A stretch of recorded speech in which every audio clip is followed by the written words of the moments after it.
that you will be with me when I'm standing in the fire. I will not be overcome. Through the valley of the shadow, I will not fear.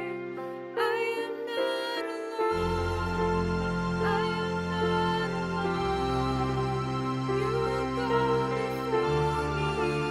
You will never leave me.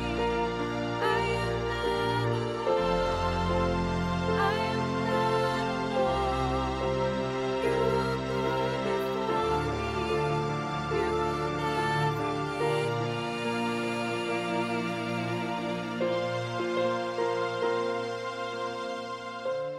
In the midst of deep sorrow, I see your light is breaking through. The dark of night will not overtake me. I am pressing into you. Lord, you fight my every battle. I will not fear. I am not alone. I am not alone. You will go before me. You will never leave me. I am not alone. I am not alone. You will go before me. You will never leave me. You will miss me. You call me as your own. You will miss me. You call me as your own. You will miss me. You call me as your own. You will miss me. You call me as your own.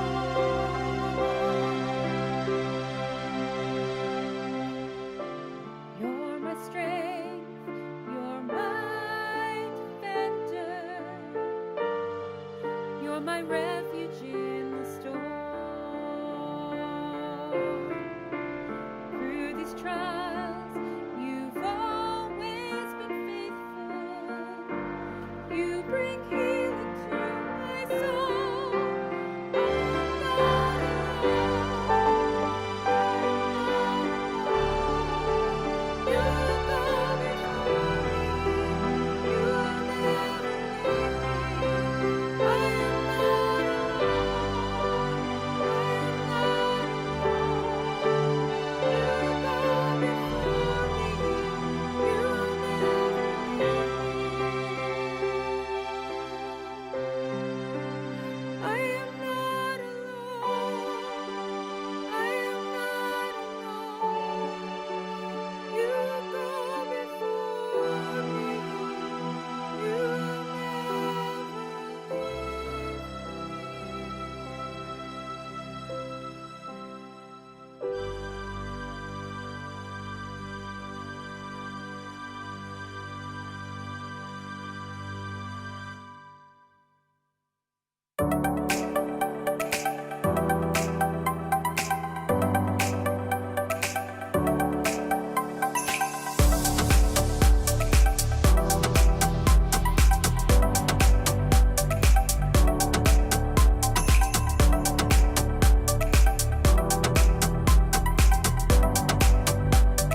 Good morning, everyone. Good morning on this beautiful Sunday morning that we are celebrating All Saints, or acknowledging might be a better word, All Saints and all those beloved saints that we have loved and lost, have gone before us. We will honor them this day. I wonder if you'll join me in beginning our service with our call to worship. We remember, O God, the beloved of history, who have blazed a trail of courage through time. we remember, O God, The tender touch of loved ones, the example of heroes, the healing words of comforters, the remarkable acts of fearless ones. we remember, O God, The gentle strength of grandfathers and grandmothers, the loyalty of friends, the kindness of strangers, the joy of children, the sacrifice of parents. we remember, O God, The love of Jesus, the blessing of his Spirit, the reminder of his words, the sharing of his suffering, and the glory of the new life he embodies. we remember in every time and place all of our loved ones that have gone before us, all who were saints to us, all whom we held as beloved, and all who live on in our hearts. Let us come together in this time with peace in our hearts, confident that our loved ones that have taken the journey that is death are all around us in this very moment. Let us remember the saints of our own lives. Let us remember them indeed, and one fantastic way to remember them is to sing about them, right? So let's rise up, embody our spirit, and belt out this beautiful, well-known hymn, For All the Saints.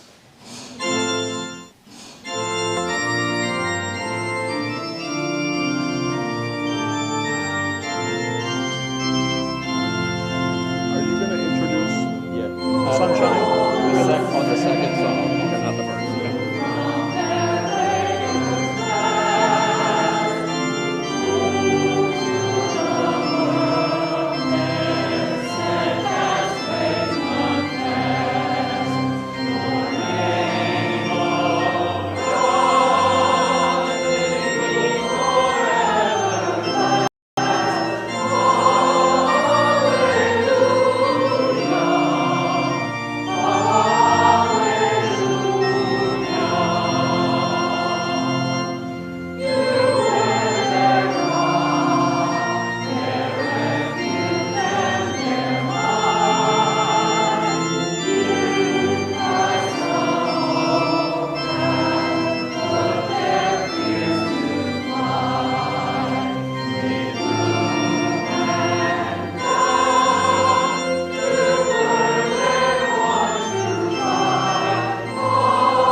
Please be seated.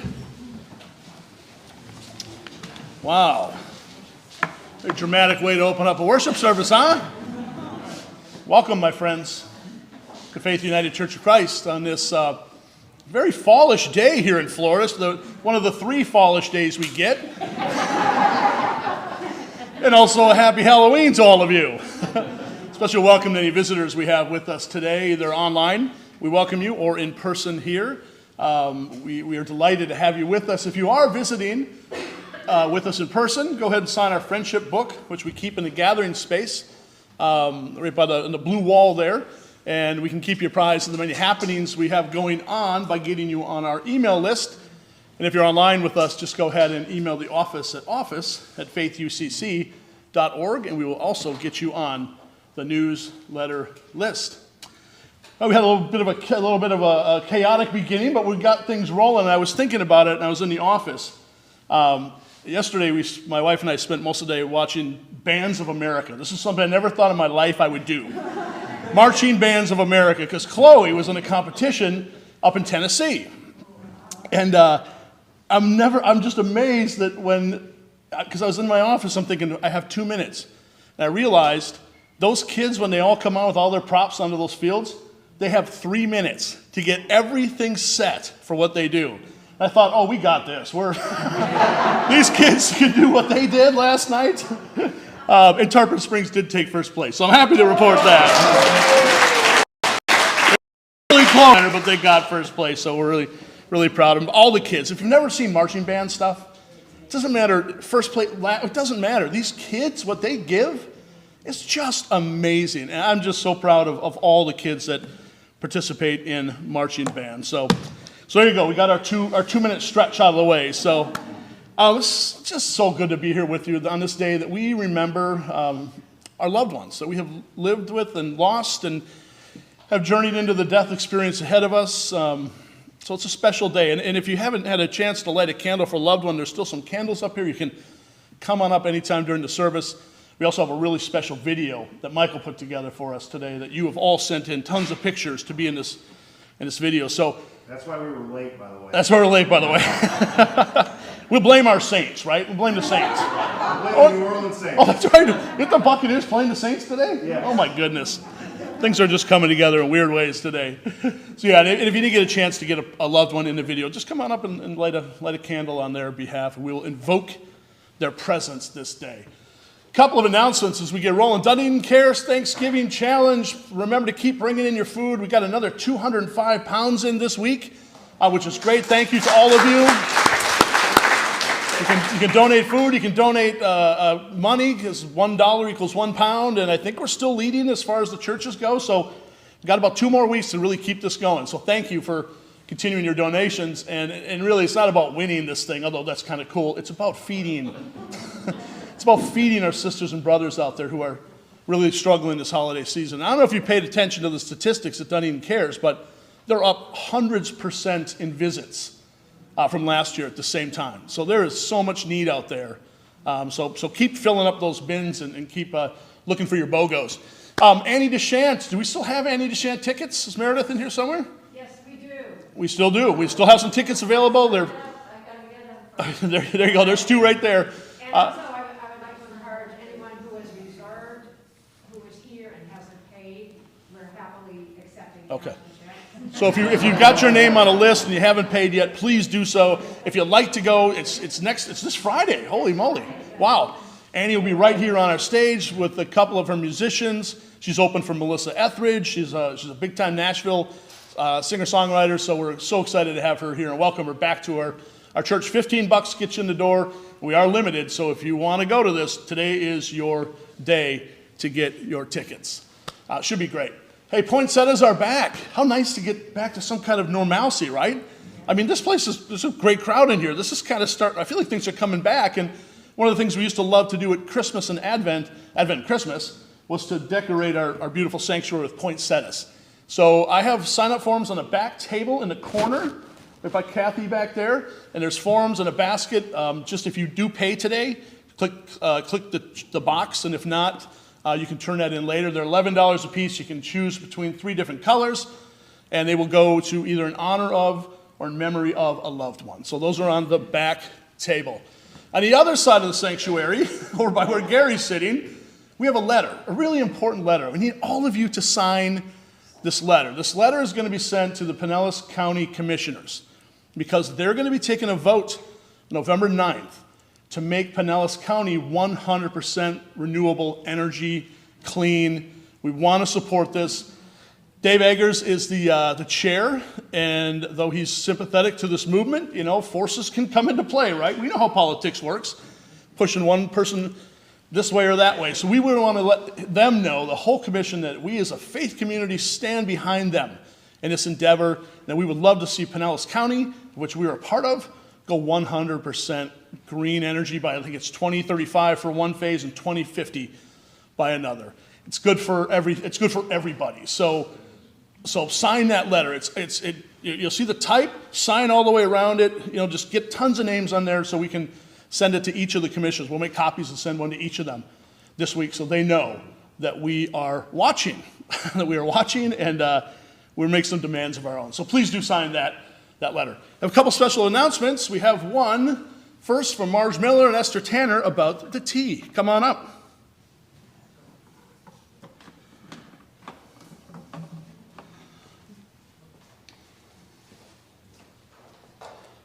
Remember, when you're speaking, try and be right in front of the camera and the microphone so we can get you online.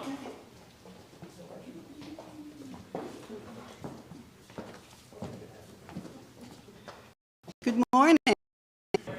I'm Marge. This is Esther, and this is Sandy. And your Anam Cara Women's Circle is inviting all faith women to our third annual Be Our Guest Tea. It will be held on Saturday, November 13th in the Butterfly Garden at 3 p.m. Yes, we will be together again in person. Yay! That's something to celebrate. We do care about each other, so all attendees must be vaccinated. And by the way, we will be serving tea, obviously, right? And finger foods and little desserts.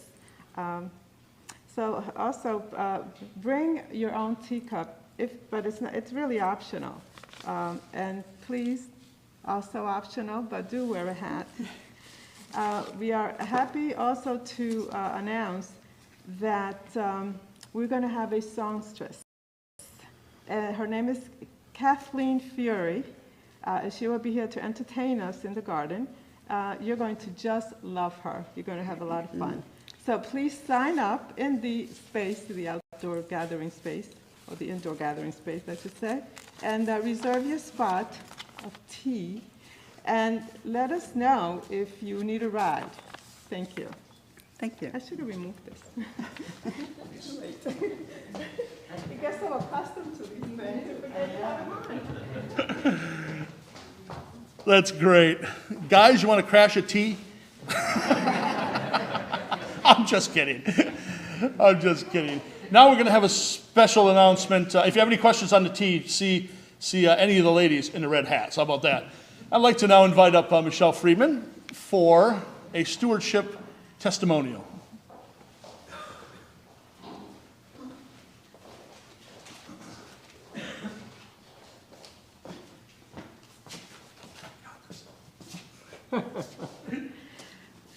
I expected this to be at the end, when everyone was already half out the door. Good morning. Good morning. My name is Michelle Friedman, and I am a very grateful member of Faith UCC. I'd like to start today with a confession. Actually, my first confession ever in a church. I am not a classic churchgoer. Now, I was born Jewish, so that's probably no big surprise. 2 confessions. I was not a Saturday synagogue goer either. No, for me, Saturdays and Sunday mornings were for bike riding, hiking, socializing, and most recently, playing pickleball. Not for sitting inside some church mumbling prayers to a distant God. Now, don't get me wrong. While I couldn't bear sitting through church or synagogue service, I am not a non-believer. No, far from it. In fact, from the time I was very young, maybe 2 or 3, I innately felt that there was something out there. Some spirit, some energy that I couldn't quite see or touch, but it was definitely there. And in addition to just being out there, I also knew that that energy was actually looking out for me and keeping me safe. I know this may sound like a bit crazy, the wild imaginings of a young child, but I was a latchkey kid at 5, a full-time babysitter at 6, and the only real survivor of 4 children. Believe me when I tell you, there was something out there caring for me, and it wasn't my parents. It's the only explanation I have for my being able to stand here in front of you today. I don't share these things to get sympathy or to shock you. I'm sharing this as the background to why I find this church, Faith UCC, so special. You see, I didn't need a religion or a church to tell me that God existed. I already knew that. I also felt that I could connect with that universal energy on my own by being in nature, meditating, or praying. However, what I longed for and what has eluded me for most of my life was to find a community that acted in a way that was consistent with my belief of what a God or a universal spirit intended a church community to be. A place that was welcoming, loving, and non-judgmental. A place where I felt that I belonged. Through the years, I've tried various Christian churches. I loved lighting candles, but the dogma and rituals scared me. I studied Judaism in Israel, and while I absolutely loved the study, synagogues and the way the religion was practiced left me cold. And yes, like any good Jew, I tried Buddhism. And while I do consider myself a bit of a Boo Jew, I never really connected to a Buddhist community. Then synchronicity happened. In early 2020, I had just begun to make plans to walk the Camino, a 500-mile pilgrimage across Spain. I was attending a meeting. Believe me, there was a meeting entitled Camino 101. When I got there, I met a wonderful couple. Some of you know them, Roger and Lynn, who had completed this walk a few years before. We became instant friends. And during one of our very easy evening conversations, probably discussing something like the meaning of life, they asked if I would join them one Sunday for services at Faith UCC. Honestly, I wasn't too anxious to go. But I really liked them, and they asked. How could I say no? And thankfully, I did not say no, because from the first time I stopped into this church, I felt a connection. There was a warmth and love emanating from this congregation that I had not experienced before in any church or synagogue.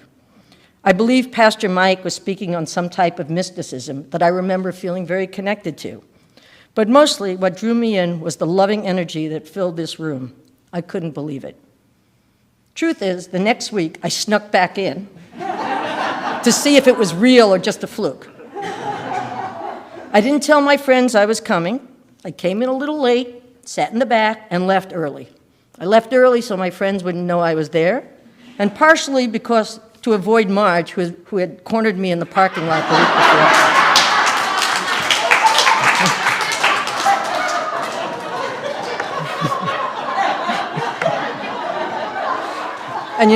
And you know what? It wasn't a fluke.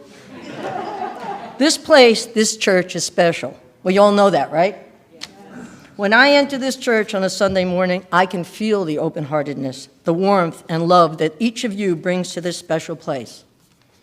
Maybe even more importantly, when I'm here with all of you, I feel more loving, more caring, and more giving. Being a part of this congregation encourages me to be a better person, to be my best self. And trust me when I say being my best self doesn't come easy to me. I have to work at it. But being part of this church is making that journey a bit easier. So I'm very grateful for this special place, for this unique, caring congregation. I believe I have finally found what I've been searching for, a place where I belong. So now, I invite each of you to look deep into your own hearts and to feel what being a part of this church and this community means to you. I know you all have your own story of how you got to Faith UCC. And as a member of this community, we are all being asked to consider making a financial pledge to this church, a pledge that will support and ensure that this very special place will be here for each of us today, tomorrow, and into the future. We all know the future is a great unknown. It always was, but nowadays the unknown feels even more unknown, and at times pretty darn scary. But I believe we should make our pledge not focused on fear or the turmoil that is going on around us. Instead, on all the love and community that exists right here, right now, in this special place, our church, Faith UCC. Thank you.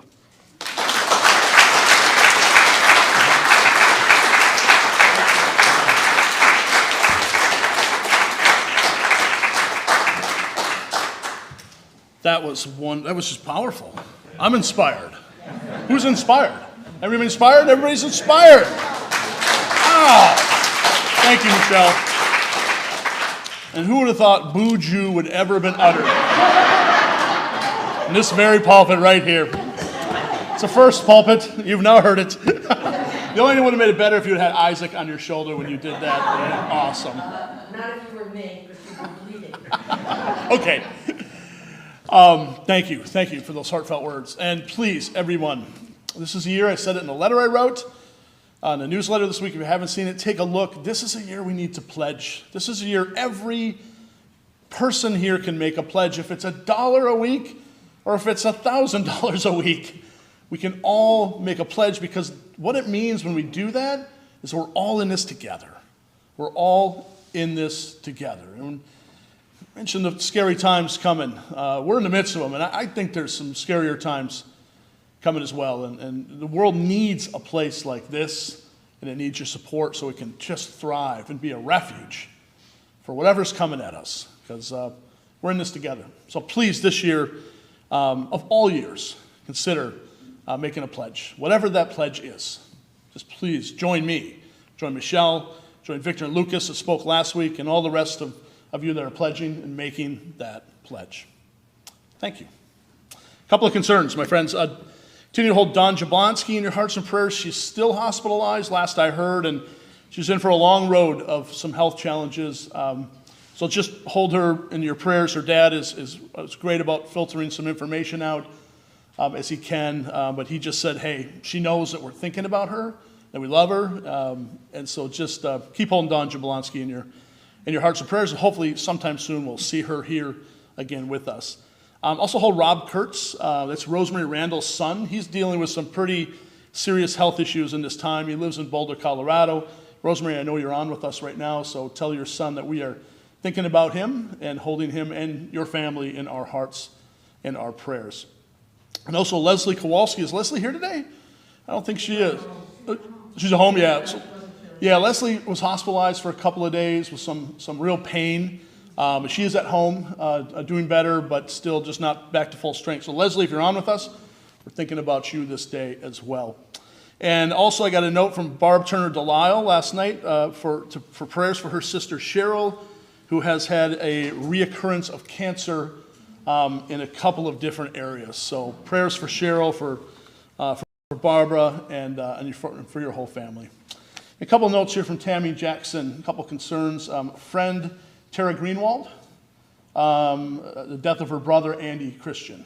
So Tara's brother Andy passed away. And sorry to hear that, Tammy. And also Tammy, sudden death of a friend of yours, Tony Geary. So we hold you and Bryn in our hearts and prayers this day as well. Again, if you ever have a joy or concern, there's forms like this out on the table under the bulletin board. You can just fill it out and put it in this blue basket here. We'll make sure that those get read out to the community. Quick joy, Erica Miller, a partner of Lisa Popovich. They're at home online with us right now, and I know Lisa's dad is with them, and she's so excited about that. But Erica Miller celebrates a birthday on Thursday, November 4th. Let's give her a round of applause. Happy birthday, Erica Miller. Thinking of you this week. I hope it's a great week. Okay, well, let's journey ever deeper into this service with a beautiful poem from Wendy Brand. Before we do that, let's just take it down a moment. Just close your eyes and We've already absorbed a lot today, and we're about to enter into what I think is going to be a really moving time, and just let yourself just be in this moment, and don't fight the tears if they come, and, let's just be together in a strong spirit of worship this day as we invoke the presence of our loved ones.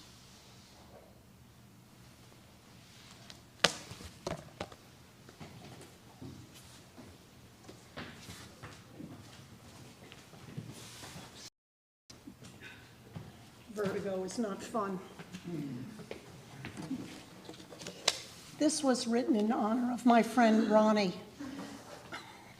Celebration and memories. Celebrations are memories made public. A birthday party, an open house, movie night with friends. Memories are celebrations more private. An antique car show, a walk through the studs of a partially finished house, eating pie at a decoupaged kitchen table. Death is a veil pierced once, a curtain of regrets, a gauze of sorrows. Then we come into the light where regret is forgotten, where sorrow dissipates into brilliance, where loved ones beckon and quarrels cease forevermore. Sometimes the veil becomes translucent for a moment in time, and we glimpse eternity. We live the rest of our earthly existence, knowing our beloved will wait for us on the other side.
something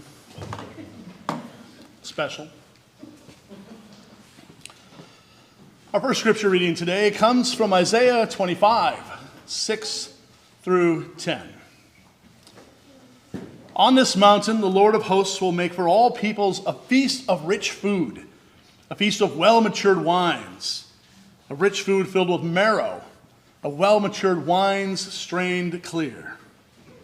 And he will destroy on this mountain the shroud that is cast over all peoples, the sheet that is spread over all nations. He will swallow up death forever. Then the Lord God will wipe away the tears from all faces, and the disgrace of God's people will be taken away from all the earth. For God has spoken. It will be said on that day, "Lo, this is our God. We have waited so that God might save us. This is the God for whom we have waited. Let us be glad and rejoice in God's salvation. For the hand of the Lord will rest on this mountain."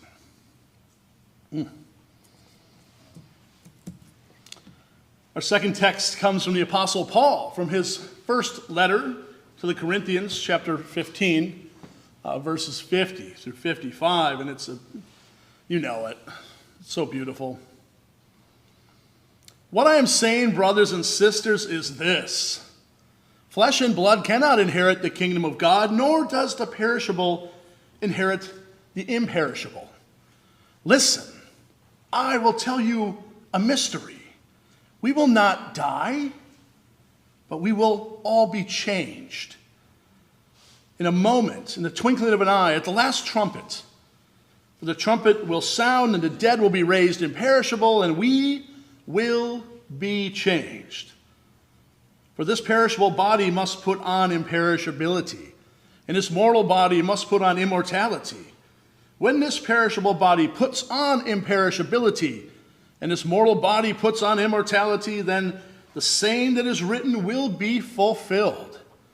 Where, O death? O death has been swallowed up in victory. Where, O death, is your victory? Where, O death, is your sting?" Here ends the words from Paul. I invite you just to sit back now and enjoy this video that was put together by Michael. Thank you for all of you for sending in these pictures. I've watched this a couple times, and I think I bawled like a baby every single time. Thanks, Michael. Enjoy, my friends.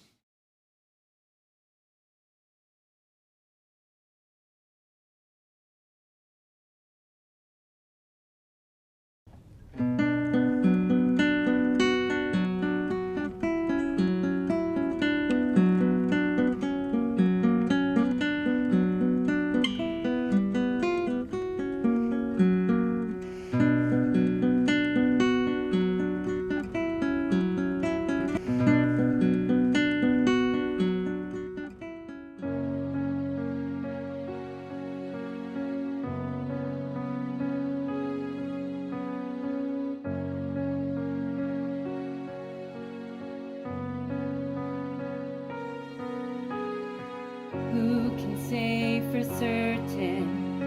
Maybe you're still here.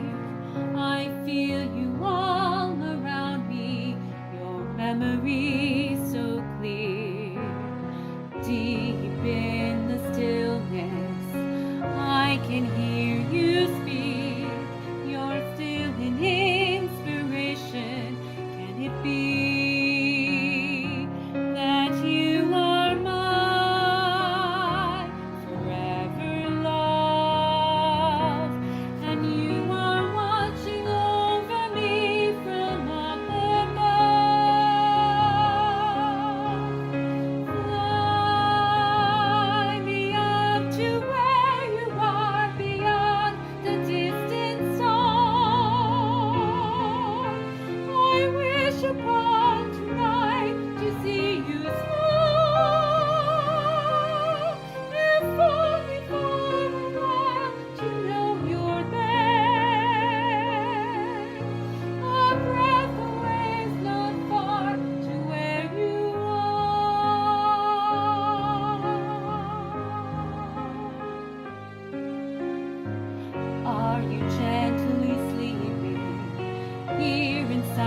my dream, and is in faith believing all power can't be seen.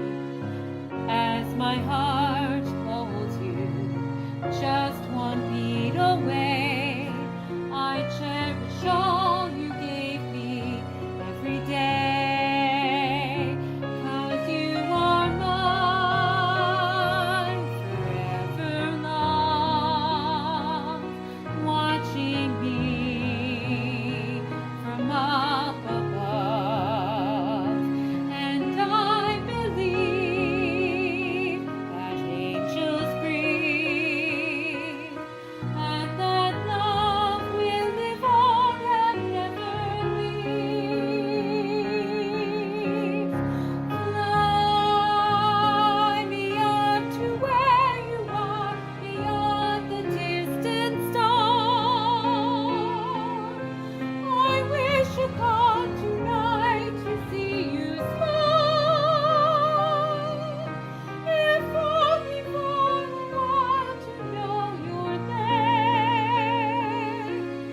A breath away is not far to where you are.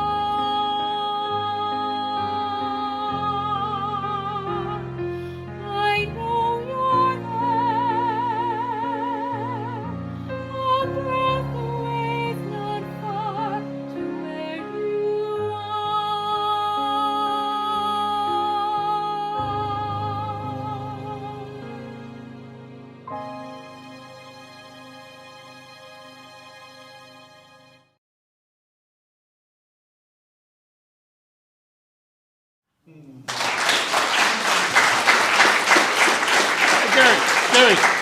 Gary, leave the lights down.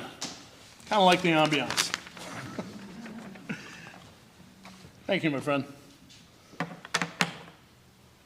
Whew. Guess you all guessed by now who the Vegas baby picture was related to, huh? That'd be my dad. So they were inseparable. We are told by historians these two young men, they had met at college, Trinity College in Cambridge, in the year 1829, and instantly bonded, discovering their love of many things, among them poetry. Now, one of the young men was named Alfred Tennyson, and the other was named Arthur Henry Hallam. They shared even more than their love of poetry and friendship, for young Hallam, upon spending 3 Christmases with the Tennyson family, had fallen madly in love with Alfred's sister, Emily. And she fell madly in love right back with him. And someday it was hoped, someday they would marry, and Alfred and Arthur would then become family and be even closer.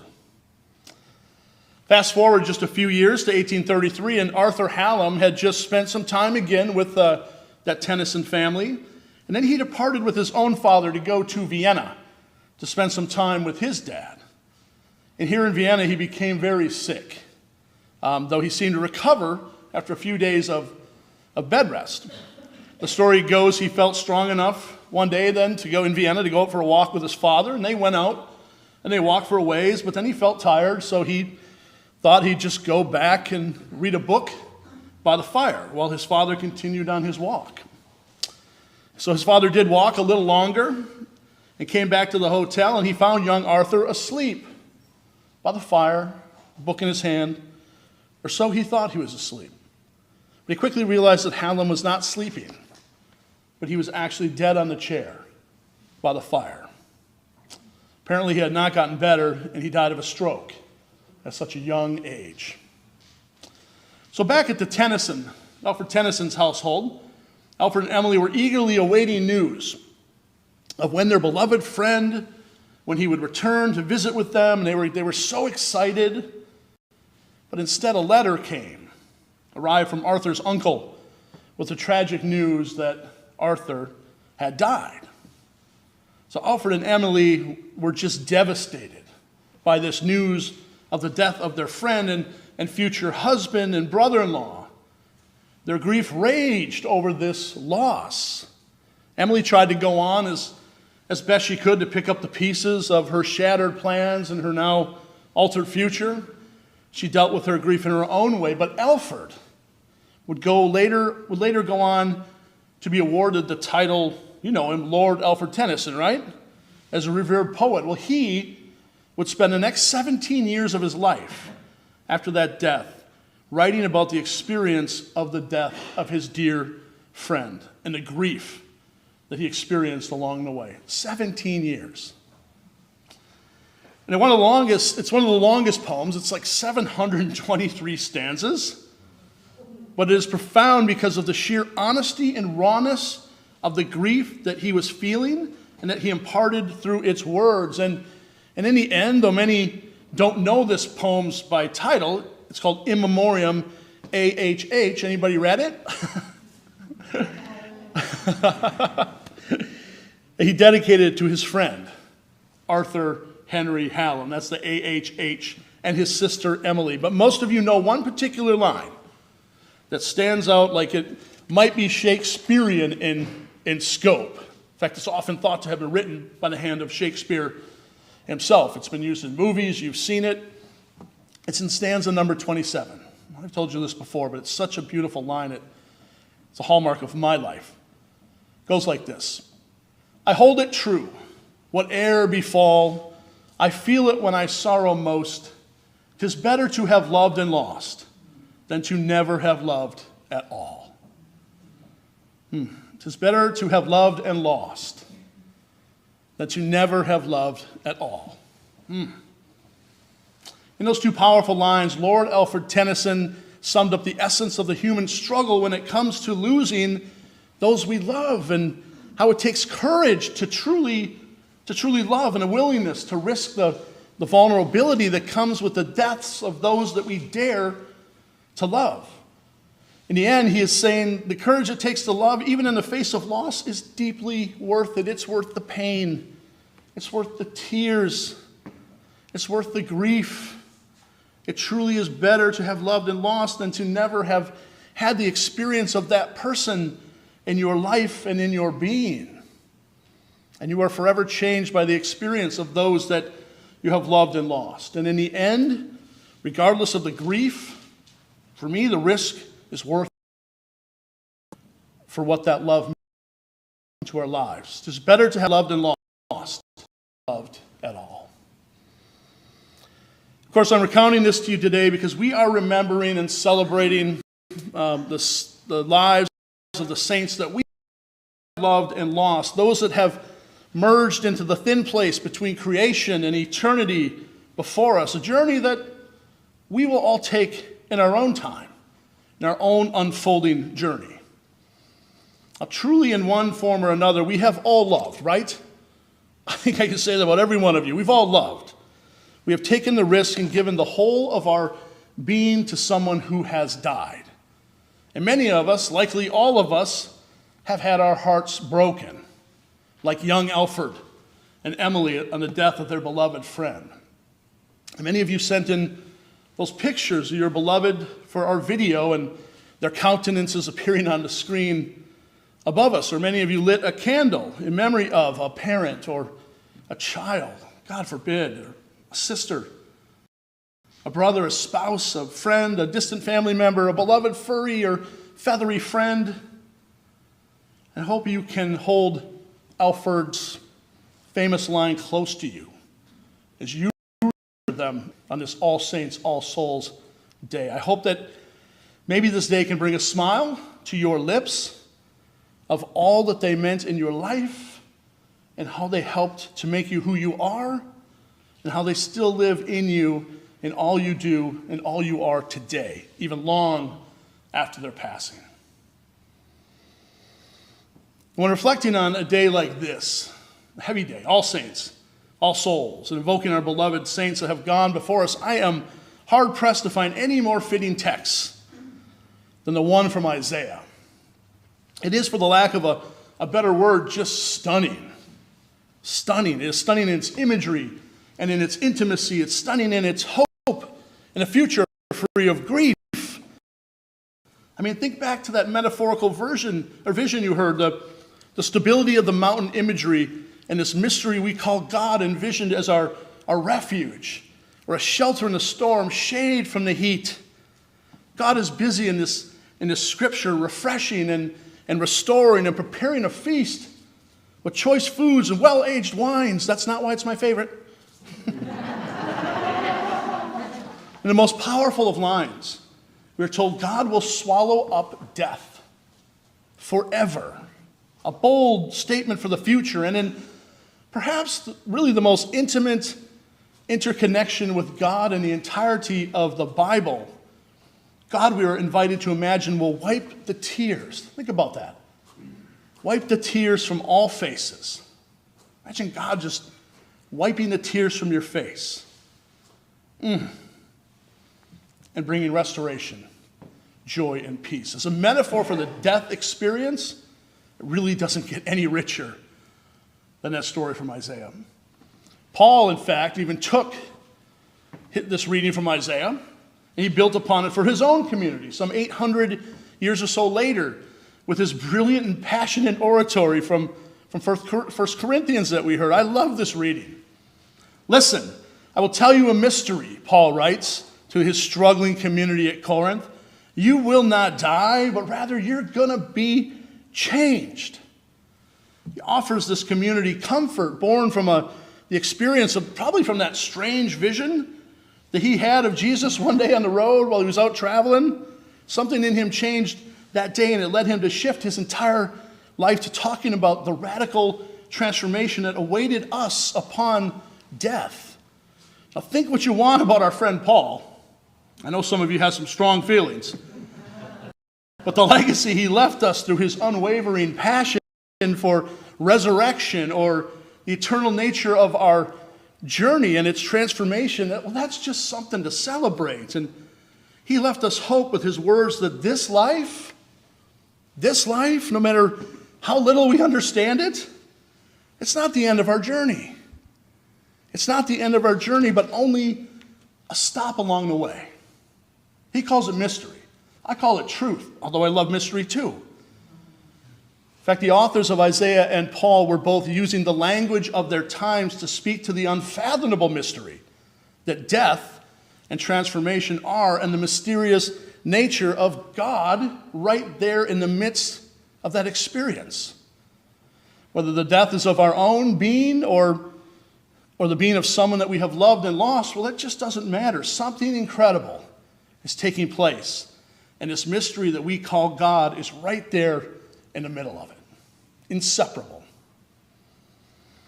I think actually it's in the act of death, not that I've been there, but it's in the act of death when God becomes most real and tangible. I've experienced it on many occasions when people have journeyed to the other side, as my own dad did this past January, or my sister died a few years ago, or my mom died 25 years ago. I've seen a lot of the death experience just right in my own family. I've loved and lost like so many of you. I've been in the midst of this holy time of transition countless times in my professional life as a pastor as well. From the death of a young husband and father of two one time. It was 10 years ago before I was here, and one of my first death experiences as a new green pastor. And he was my age. 2 little kids. I had 2 little kids. To the deaths of so many right here at Faith UCC. From a young man years ago, David, who died from a drug overdose, to a man who lived to 100 in Herb Donald. Remember him? Yes. And so many in between. I'm thinking of a wonderful woman for whom we're going to hear a little bit about in a little bit. Our Sunshine Memorial Music Fund is named for Pat Brand. And how about a special man who was ordained for over 65 years? Passed away the same day my dad did, on January 31st, Bob Sargent. There's so many more for whom I was intimately involved in their transition to the other side, as my sister called her own death. I'll never forget that. She put her hand up last time I saw her. And I touched it, and she said, "I'll see you on the other side."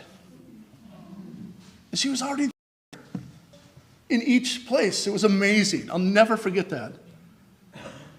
But I also think other folks here. I think of Bob, and Lois, and Ed, and Stan, and Mary Lou, and Audrey, and Andy, and George, and Dan, and Frank, Or Ron, I wasn't intimately involved with Ron's experience, but he was a part of this place. And I think of them all often, how each time as I was a part of their dying process, something strangely, this is going to sound weird, holy took place.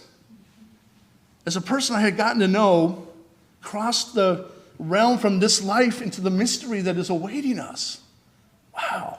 And I'll tell you, it often feels strange when I turn to a grieving spouse or a family member or a close friend that might have just lost a loved one and remind them. And I had to do this myself. I've had to do this in my own family several times, that strangely, death is a holy time. It's pregnant with meaning and bursting with transformation. When I say that, people often give me a strange look. Probably like when Paul uttered the sounding death, losing its victory or not having a sting. But that's truly what those moments are, no matter how they happen, as a last breath is drawn on earth, but a first breath is drawn in some new, ever deeper way into the awesomeness of the God experience. These moments are not the end, as we are trained to see them, but again, simply a continuation on the journey that has framed our lives, a metamorphosis of our own kind that began with our birth or perhaps our death from some other way of being. I mean, how many of you remember being born? Anybody? Come on, someone? I didn't think so. If anyone did raise their hand, I'd really have to question that. Think about it. You're in the womb. Life's good, right? Being fed, you're like, listen to music, sports. I don't have any needs. They're all being met. Celestial, peaceful and restful. And all of a sudden, boom! Chaos, lights, screams. A whole new reality, right? But look what awaited you. A whole new way of being. A whole new path for your journey. And you're pausing and resting on that here for now. The ancient Celtic Christians have a name for this kind of experience. For the death experience. They call them thin places. Now, thin places are places or experiences where time and eternity just kind of undulate together as though they're just mere feet apart, where the ordinary merges with the sacred or the holy, and where one is incredibly tuned in to the presence of something godly. Thin places are times when the visible and invisible world come into their closest proximity, and there's almost no visible distance between the temporal and the eternal. Thin places are all over our scriptures. They're on mountaintops, they're on the banks of rivers, they're under stars, they're in gardens, or at special meals where people gather. Thin places can occur in nature or in other times of life when you just feel something transcendent and your sense of interconnection is suddenly mysteriously heightened. I'm convinced that each death is the birth of a new thin place as well. As time and eternity merge and become one at the point, again, of a final breath or the final beat of a heart, I'm convinced that those thin places and times don't just stop there, but they extend ever deeper into our lives as we have experiences and glimpses of those that we have loved and lost over the years. There's just so much holiness and mystery in this whole life and death experience for us to just discount it as simply an end. As though that's it. I don't think it's an end. I don't think it's an end, and I don't think it's a new beginning. I think death is just a rest, a pause before continuation of our journey ever deeper into the heart of God, in whom we live and move and share our being, as Paul told us. Going back to Lord Tennyson's powerful poem, if you read it in its entirety, if you had like a week, nothing to do, you will see that it goes through the cycle. First Christmas is really hard. Really hard. You've all had those first Christmases. Heavy with grief. The absence of their friend is raw and it's just jarring. The second Christmas, things are still heavy, but now they're kind of starting to feel guilty for having a good time because of their loss of their dear friend Arthur. But by the third Christmas, they finally moved from guilt of celebration in light of Arthur's death to reveling in his memory and enjoying the season with him present in their hearts. The poem ends with Emily getting married to another man, and the meaning is clear. We live and love and we lose, but life goes on. No matter how much we might miss our beloved as we carry them deep inside and commune with their spirits when the thin times allow. And in the end, after all the grief of the poem, Tennyson concludes with these two stanzas. I'll read it in my best Tennyson. Whereof the man that with me trod, this planet was a noble type, appearing ere the times were ripe, that friend of mine who lives in God. That God which ever lives and loves, one God, one law, one element, and one far-off divine event to which the whole creation moves. We'll experience our beloveds in strange ways as we live our lives. In other words, they're always with us in memory, but also in spirit if we can open ourselves up to those experiences. But as Tennyson says, as the whole creation moves toward fullness of the God experience, well, we're in store for one grand reunion then with all those that we have loved and that we have lost. I invite you now just to take a breath, close your eyes. Think of the smiling faces of those that you have loved and lost and missed dearly. Picture them in heart and mind. And open yourself to the thinness of this moment, that they're right here in this time, in this place, within the beat of your heart, and the smile on your lips, and the tear you shed. Allow yourself to feel their presence.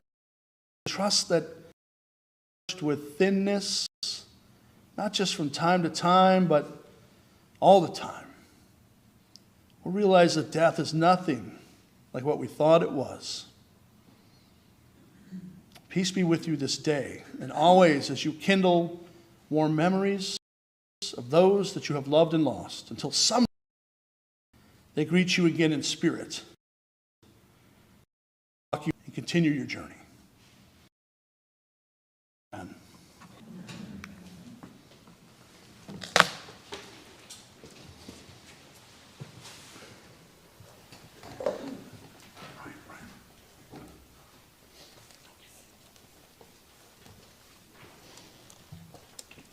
Before we start, I'd like just to take a moment and talk a little more about one of our saints, Pat Brand, who was a member of this church for a long time and a wonderful woman and friend and leader in the church. When she finished her walk and went through the veil, her family thought about something that they would like to do in her memory. And in thinking about that, they decided it might be nice to start some type of a fund that would be something that meant a lot to her or could help be a great memory for her. As such, they decided to create a fund for music to enhance our worship experiences in the church. That fund, they didn't know what to call it, but when they thought about it, they realized her father had always called her Sunshine. So we now have a Sunshine Fund seeded by the family of Pat Brand, and that fund will be here and will continue to purchase music for our worship services and to move us ahead. The first anthem that we chose to get from this fund is the one that we're about to do for you in the service. And it's called Let Me Walk You Home. And it's about the walk that we all take in life, and we never know whether we'll get there before the person we're walking with or whether they'll get there first to that separation. But let the words wash over you, touch your life, And remember that Pat started this fund, and it is available anytime that somebody would like to contribute to that. You would just mark your contributions.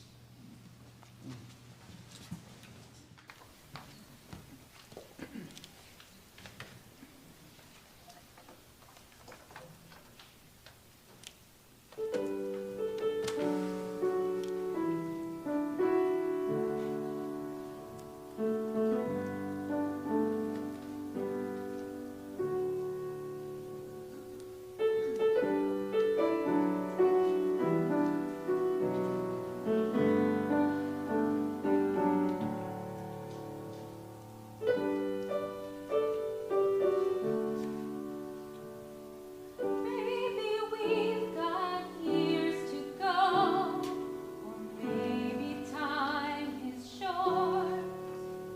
The journey is important though, and we all need some support. In case you had to detour, or things come up unknown,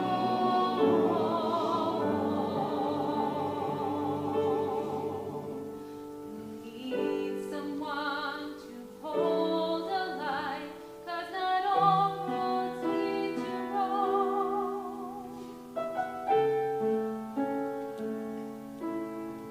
So let me walk you home. Is there something I can carry?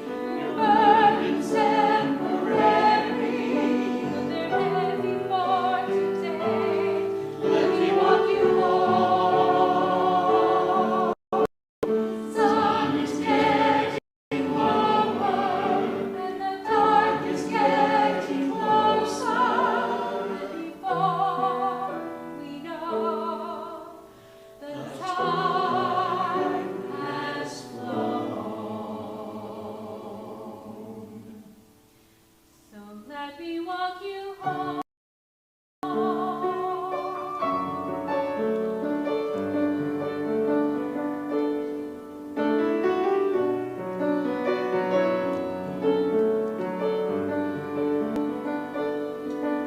Where two or three are gathered, we make a mighty choir. I will take the low notes, and you can take the higher. It's not a race to heaven, but if you get there first,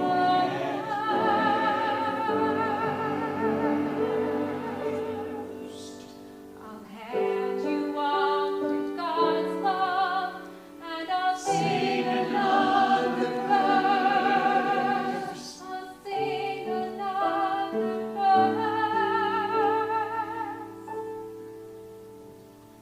So let me walk you home.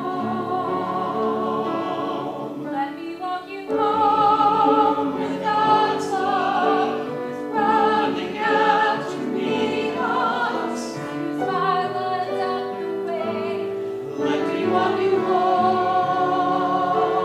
We can make this road a sanctuary, a haven for the weary. Before we know, time has flown. We blink our eyes, the years pass by. So let me walk you home.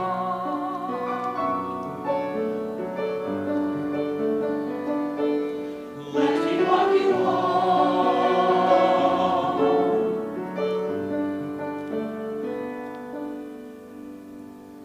Maybe we've got years to go, or maybe time is short. The journey's important though,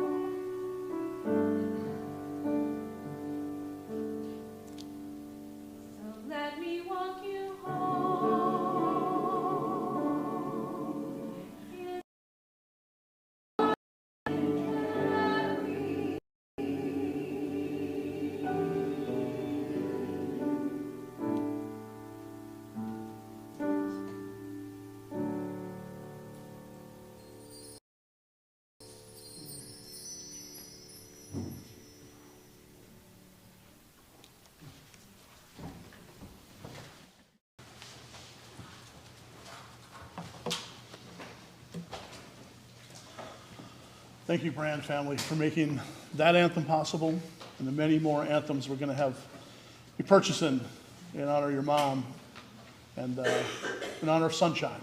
It's the Sunshine Memorial Fund. Thank you. I want to join me just closing your eyes again, and we'll make this prayer today with fewer words, maybe some more silence. And just feel that Spirit of God that is in this place. Take it into your heart, into your very being right now, and let it join with the Spirit of God that's already kindling within you. Let's just be in a moment of stillness and silent prayer together.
For the saints of our lives that we have loved and lost, let us give thanks for their presence, for their influence on us in our lives. And may we be open to the thin places when they come to greet us. Tell us they're here. They walk with us.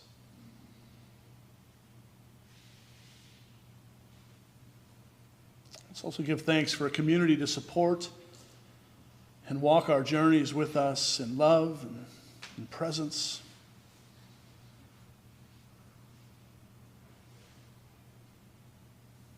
And let us just be in gratitude this day for all that we have that holds us and sustains us. Let's give thanks as we enter this season of Thanksgiving. May we walk it in a strong spirit of gratitude, all we do and are. Thank you, O God, for this day, for another day in your world. We lift the world in our hearts for places that are in pain and suffering and struggle. And we hope we can right the systems of wrong and bring peace into our hurting world and the lives of those that we know and love who are wounded in mind or body and spirit. Let us hold sacred space. They may find the presence and the healing and the sustaining that they need, the courage to face another day. Make our prayer this day. Let's join our voices, my friends, now in praying together that ancient prayer that Jesus taught us from those hillsides so long ago. We call it the Lord's Prayer. And please choose your most cherished image, whether that be Father or Mother or Creator. Please join me. Our Creator, who art in heaven, hallowed be thy name. Thy kingdom come, thy will be done, on earth as it is in heaven. Give us this day our daily bread, and forgive us our debts, as we forgive our debtors. And lead us not into temptation, but deliver us from evil. For thine is the kingdom, and the power, and the glory forever. Amen. Amen. Wow. I hope you found this service to be inspiring and moving. I know I did. Whew. Thank you, choir, for fantastic music today, as always. Wow. Brian, for your leadership, thank you. And Carolyn, all your playing. And Michael for your videos. And Casey for your technology. It's a day to give thanks. Come on. If you're so inspired today, you're like, I just want to give some more to this place. We do have collection plates. Since we're not passing a plate, I was trying to find a nice way to say that. Okay, there's plates in the back if you want to give some more money to what we do together. You can, if you're online with us, you can go to our website at faithucc.org, and we have PayPal and Vanco listed there. Thank you, thank you, thank you, as always, for your incredible generosity.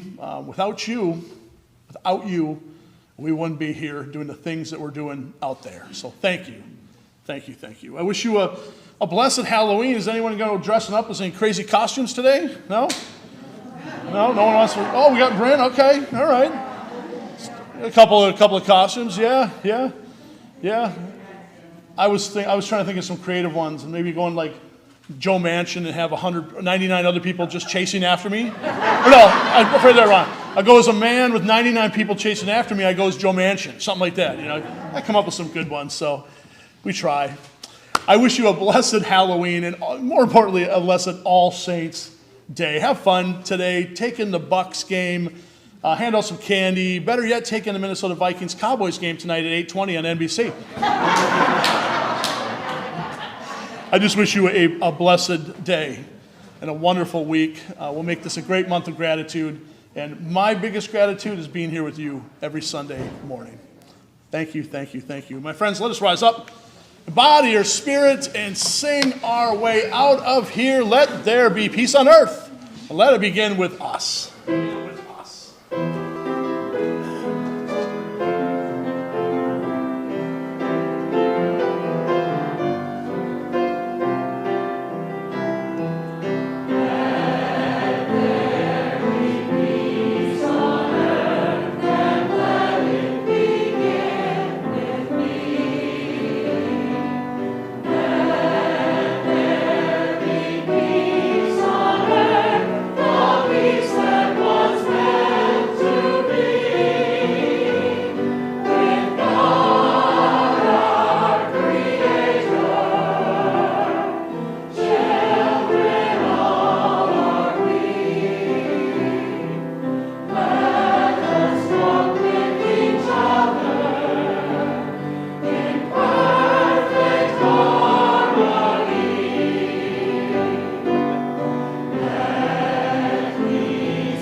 Before you go in peace, poinsettias on the back corner table, the letter on the other corner table. Sign up today. Go in peace, everyone. Love one another. Serve our God. Amen.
here inside my dream, and is in faith believing all power can't be seen. As my heart holds you just 1 beat away, I cherish all you gave me every day, 'cause you are mine forever long, watching me from up above. And I believe that angels breathe, and that love will live on and never leave. Fly me up to where you are, beyond the distant star. I wish upon tonight to see you smile, if only for a while to know you're there. A breath away is not far to where you are.